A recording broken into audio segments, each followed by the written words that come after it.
wabarakatuh. Alhamdulillahi wa kafa. Wassalatu wassalamu ala sayyidina Muhammadin al-Mustafa wa ala alihi wa ashabihi ahli sidqi wal wafa.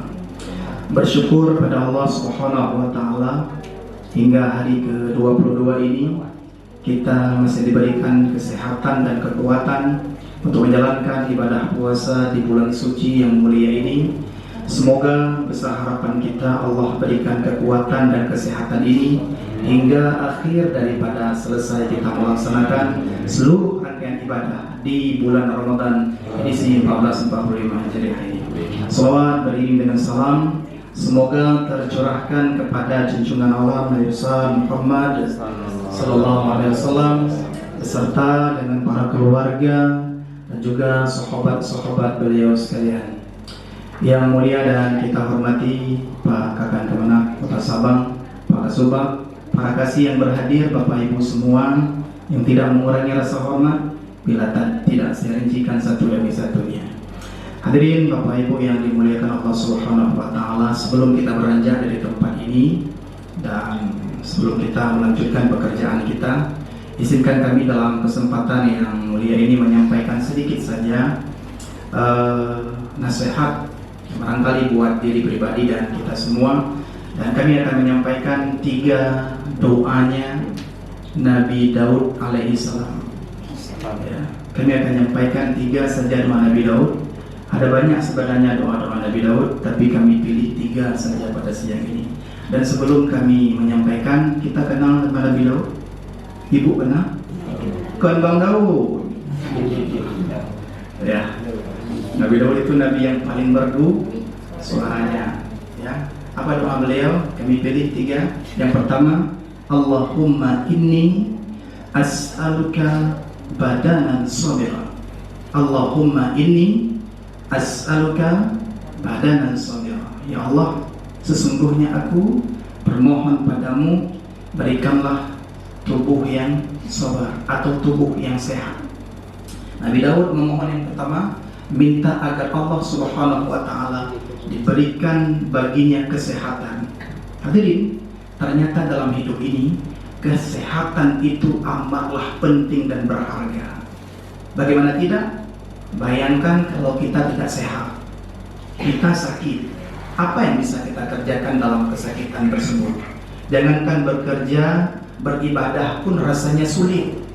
Ya. Apalagi hari ini berbicara penyakit, macam penyakit. Ya. Ada penyakit hati, ibu-ibu ya. Di hati, di PHP.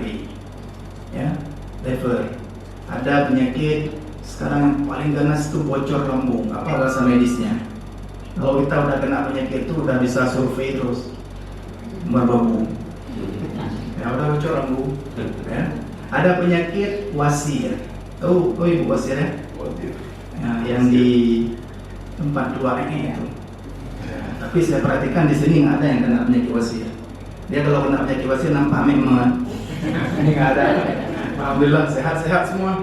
Ya, kita berdoa dengan berkah Ramadan diberikan kesehatan kepada kita semua. Dan kalau tidak sehat, tentunya kita tidak sanggup berpuasa. Bila tidak sehat, tentunya kita tidak mampu sholat tarawih, ya, dan lain-lain sebagainya. Akan risih dan tidak enak beribadah dalam keadaan kurang sehat atau sakit, apalagi bekerja dan seterusnya. Maka mohonlah kesehatan pada Allah Subhanahu wa taala selalu setiap saat agar kita kuat, terutama untuk beribadah padanya. Pertama.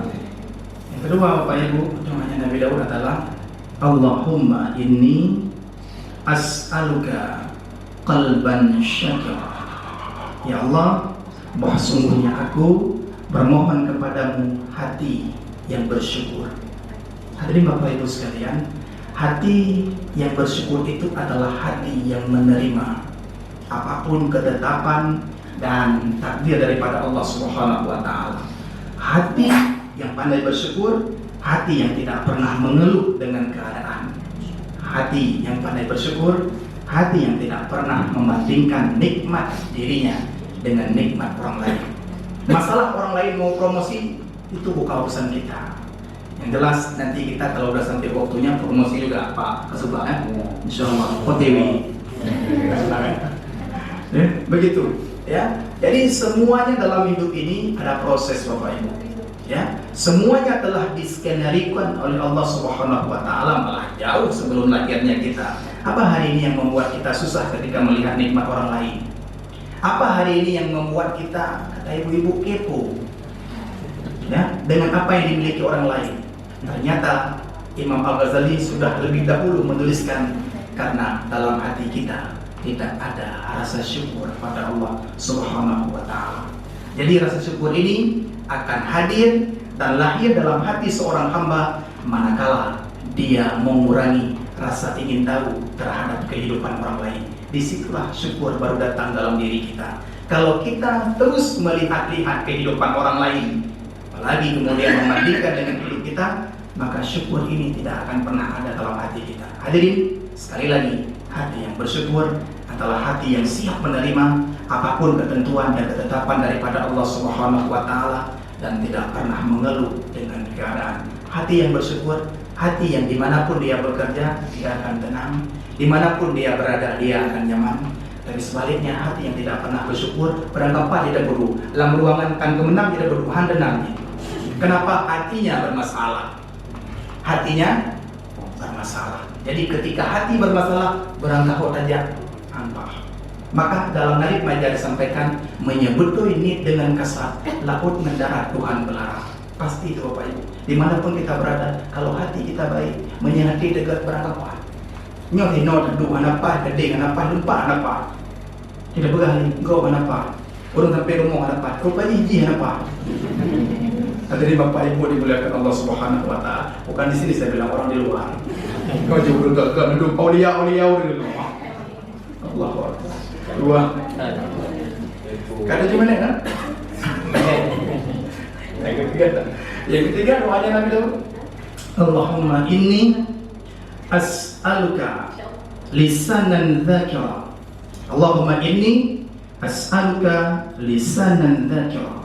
Ya Allah, sesungguhnya aku, kata Nabi Daud, mohon kepadamu lisan yang selalu berzikir. Hadirin Bapak Ibu yang dimuliakan Allah Subhanahu wa taala, dalam kitab Syarah Ayyuhal Walad disampaikan bahwa lisan yang selalu berzikir, lisan yang sering dawam zikir, maka dari lisan tersebut akan keluar perkataan-perkataan yang mulia. Lisan yang senantiasa berzikir, maka dari lisan tersebut akan keluar perkataan-perkataan yang menyenangkan hati orang yang mendengarnya. Jadi dari mulut orang yang senang zikir, maka akan lahir bahasa-bahasa yang menyejukkan, bahasa perdamaian dan seterusnya. Dan sebaliknya, mulut yang jarang berzikir, dari mulutnya akan keluar perkataan-perkataan yang menyakitkan, perkataan-perkataan yang nggak enak didengar, perkataan yang memecah belah dan seterusnya. Kenapa? Jarang zikir.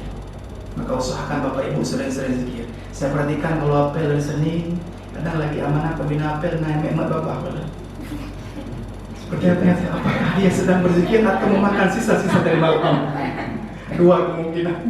Tapi mudah-mudahan sedang berzikir. Bapak Ibu dimuliakan Allah Subhanahu wa taala. Dan romantisnya, kata Syekh Yusuf Al-Qaradawi, ketika pasangan suami istri itu membudayakan zikir dalam rumah tangganya. Istri zikir, suami zikir, bahagia Bapak Ibu. Ya, apalagi ibunya itu senang berzikir, suami pasti senang. Nggak percaya coba tes. Kalau istrinya suka berzikir, suami senang. Bapak senang kan kalau istri seru? Senang. Paling kurang zikir ya Allah, kan bisa Ibu ya Allah aja. Ya Allah, ya Allah, bisa. Bisa ya Allah aja, senang suamiku kalau pulang. Kalau Ibu ya Allah, senang suami. Assalamualaikum, waalaikumsalam. Udah pulang bang, udah gajian, udah uangnya, udah habis. Ya Allah. Senang nggak suami? Bapak Ibu dimuliakan Allah Subhanahu wa taala, budayakan zikir dalam keluarga, budayakan zikir ini dimanapun kita berada, di tempat apapun. Walaupun mulut kita telah lelah dengan zikir, tapi hati kita jangan pernah lelah untuk berzikir pada Allah Subhanahu wa taala. Dan ala bidzikrillahi tatma'innul qulub. Dengan berzikir hati akan menjadi tenang.